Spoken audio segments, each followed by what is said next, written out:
Happy Tuesday everyone! So ngayon dumaan kami sa pinakamasarap na bakery like in Cubs.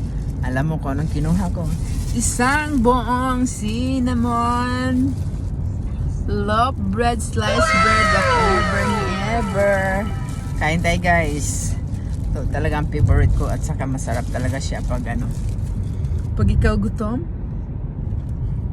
kain tayo.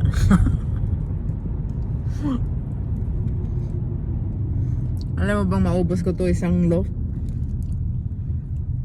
Kaya favorite.